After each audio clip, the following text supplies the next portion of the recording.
Good afternoon, members of the media.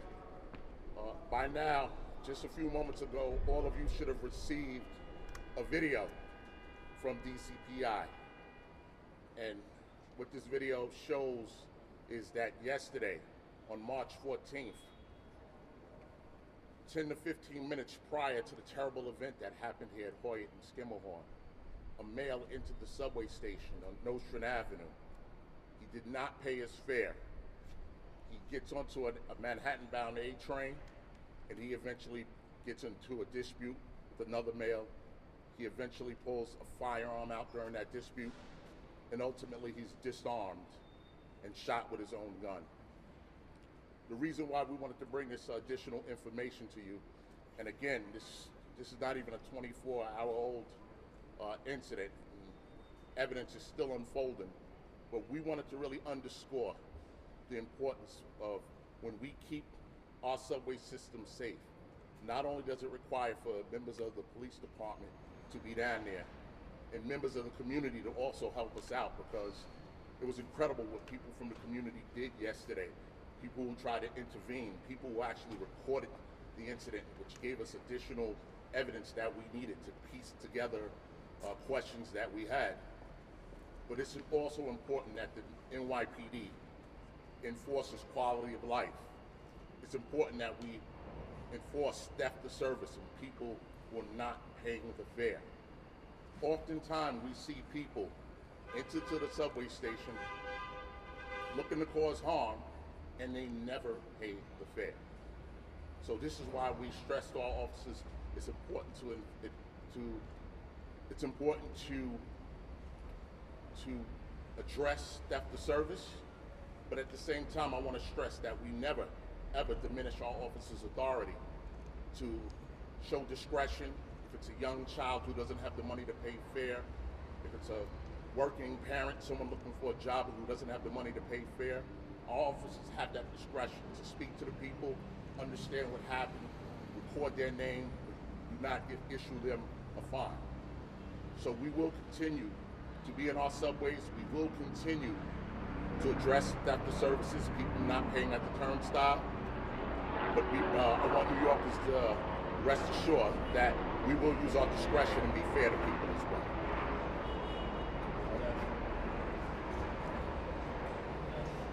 Absolutely. And you know what? Commissioner Daughtry, our Commissioner of Operations, has been enforcing, he's been out there leading the charge, enforcing theft of services, quality of life conditions down in the subway system. And I'll just let him speak a little bit about what he's been doing down there and why he's been doing it. Thank you. Thank you, Chief Department Magic. Just like the Chief said, sometimes people ask why would we do such a big operation for somebody not paying the $2.90 fare? It's not fair for the average New Yorker, the regular day New Yorker, to go to work every day, swipe their MetroCard, pay their fare, but like the Chief said, we are seeing a small group of people, a small group of individuals that we catch during these fare evasion operations that are recidivists, that have warrants, that have guns, that have knives, and they don't pay their fare. So it's important for us to keep doing these quality of life operations. Like I have previously said before, small things as walking through an exit gate or emergency gate, hopping over the turnstile, lead to big things. We, like the Chief Madry said, we want our officers to show discretion. We want them to show empathy. Every interaction matters when encountering a person that's not paying their fare. I personally observe officers from the transit district and the TRT teams while watching the operation. One juvenile hopped the gate. He was playing a basketball game, and he also went to study at the library. Those are the people that we show empathy to. People that carry guns, knives, that have warrants after we run their name for hopping the turnstile, guess what? They don't get no empathy, they get no compassion from us. They go to jail. So, Police Commissioner Caban, Chief Madry has also tasked me to look for new technology that we can implement down here in the transit system, which I'm currently doing. I'm searching the globe trying to find new technology that we can use down here to help keep New Yorkers safe. We all heard about what happened yesterday, but nobody's talking about the millions and thousands of people that got to their destination safe. So we let this one incident, and I know that it's going to leave a traumatic experience on the people that were affected by this, but also there was people that got to their destination safely. So millions of people that got to their destination safely. And like the Chief said, the 8-4 precinct officers and the transit response team were doing a Tom's check, right? Where the officer parks their car, they walk downstairs, and they go check on the platform. As the officer hit that first platform, he heard the shot. They immediately took out their weapons, And as people were running up the stairs, they were running towards danger. So these officers should be commended for what they did, because they didn't know what they were getting into. They heard 4 gunshots and immediately thought the worst thing was going to happen. And they went towards danger. So I applaud these officers. All right, so we'll take just a couple questions. As you know, this is still an active investigation. So we'll take a couple questions, and then we'll transition to, we will transition to St. Patrick's Day security. Carlos? Juliet Papa, 1010 wins.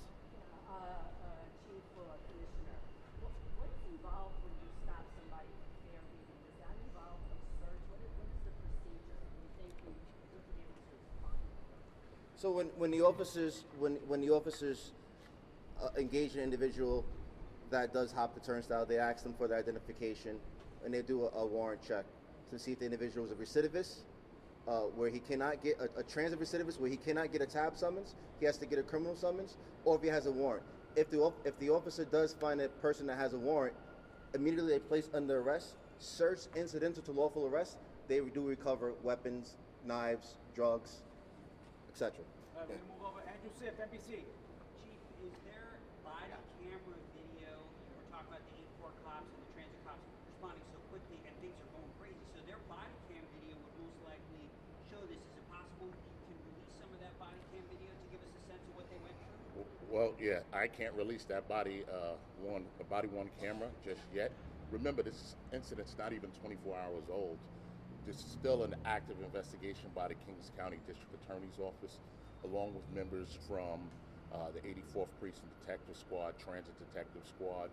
But what we're doing here, and I know we're kind of piecemealing information out, but we just want to make sure we're updating New Yorkers and updating the media as much as we can.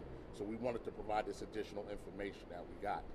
But as the investigation unfolds, I'm sure we'll be releasing more video. We'll be doing further updates, and ultimately our great district attorney here in Kings County will make a decision of what's going to happen as far as charges.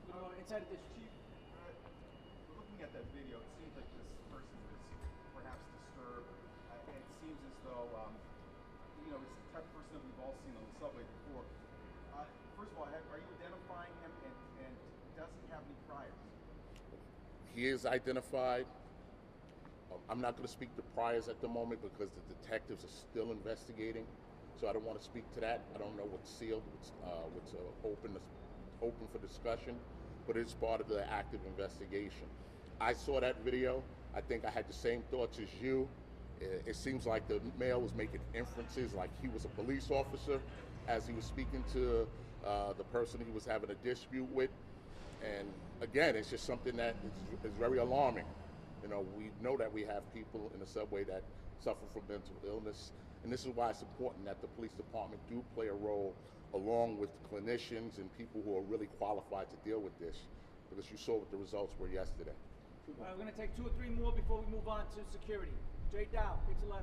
Hi, Chief. So Jay, what's up? This incident produced a lot of strong reactions among the public. Does the fact that he was able to enter the system with a gun bolster the case for the introduction of metal detectors and some kind of more intense screening to prevent weapons from being brought into the system? I think it does support that. I'm not saying it personally, but when you lay out the evidence and the facts, someone walked into a train station with a gun, and then everyone here saw the video. You saw a fairly crowded A-train car where people were laying on top of each other, scared because someone drew a gun at that point. So, I'm not saying that I'm for or against, but I think it just does support that. We're going to go Sam Reed. Did the 36-year-old jump the turnstile to get into the system? And how many guns have you confiscated this year in the subway system? He didn't jump the turnstile. He walked through the gate. He walked through the gate to get in, and I'll get back to you with how many guns you do have. It. Yeah, 17 guns. I was mixing up this year and last year. We took a lot of guns last year. This year it is 17 firearms removed from doing operations just like this, addressing quality of life infractions and people not paying the fare. NYC. All right, hold on one second. Yeah, I think this is the last question on this topic. I just want to thank the New Yorkers that flooded our tip lines with sending us videos, sending us tips that were on the train or may have heard what happened. I just want to say thank you. And if you think that you may have seen your video, the same video that you may have taken on the train, please send that in. We encourage New Yorkers to send in all tips and all videos so we can help put this case together.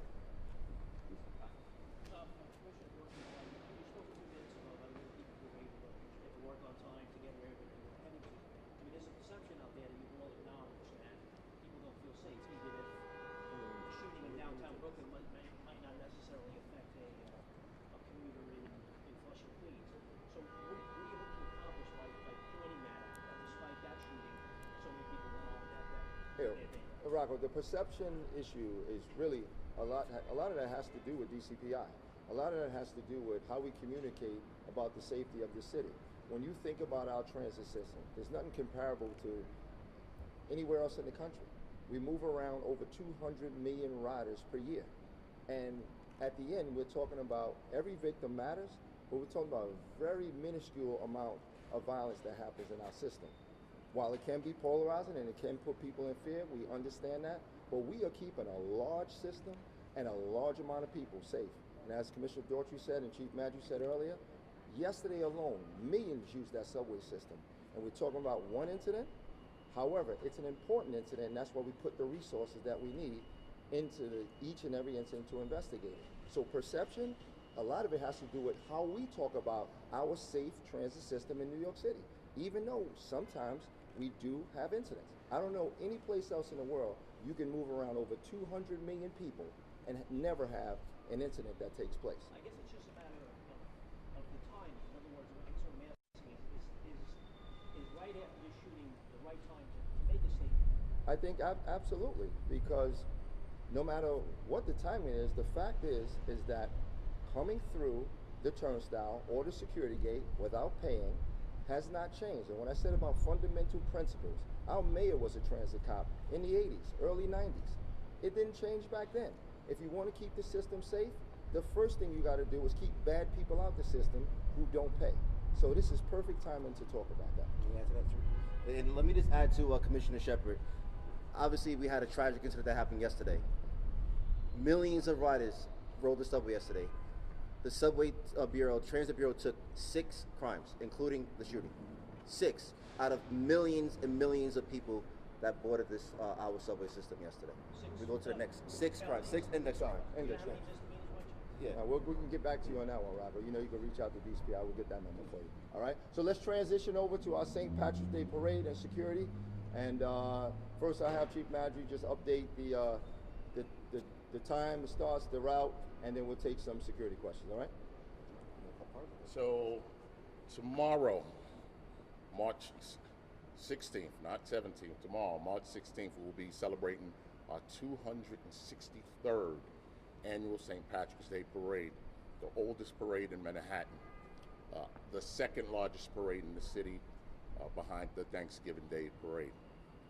Tomorrow, the events will kick off at 11 o'clock. It starts on 44th Street on 5th Avenue. It's going northbound on 5th Avenue, counterflow, all the way up to 79th Street. Our second longest parade in our parade season. Again, only behind our Thanksgiving Day Parade. We will have about 150,000 participants, over 400 acts, and we will have about 2 million viewers out there that, again, the NYPD will keep safe. We will keep safe. No one does it better than this department. In terms of threats, we have no credible threats at this moment. As always, our intel division is monitoring open sources, the internet, things of that nature to make sure they don't become aware of anything. And we will have numerous resources out there from the NYPD and other local, state law enforcement agencies. We will have assets that you can see. We will have assets that you can't see. We will have our K-9 unit out there, our aviation unit. Our drones will be out there if needed. Our strategic response group, our counterterrorism division, and of course, our patrol, transit, and housing resources as well. All right, so let's take a couple questions on security. All right. Parade security? Everybody wants to talk about Hoyt and Skimmerhorn. Nobody wants to talk about the parade. Security? You got Jay down, Chief? Not. Jay down, pick 11. Jay, thank you for this question right here. Everybody want to talk about Hoyt and Skimmerhorn. What's up? In light of everything that's happening, is there any kind of messaging that you want to send out there? Because obviously a lot of people are going to be using the same system Absolutely. that was in the news from yesterday's incident. Absolutely. Listen, tomorrow's a festive day, and we encourage people to take the train because we don't want people getting in any other kind of peril. We will be out there. We will have numerous cops out there. We'll be in the train stations. We'll be on the parade route. We're here. We're here to protect New Yorkers, and what we ask all New Yorkers is that old cliche, if you see something, say something, all right? We need people to step up. We saw people step up yesterday, recording the incident, trying to separate the people. New Yorkers are the best, and we need that help from them. This is how we keep people safe. This is how we increase public safety. This is how we increase police safety. Nothing else, right? On security? Got it. Take care, everybody. Thank you. Okay, I have a question. There's a actually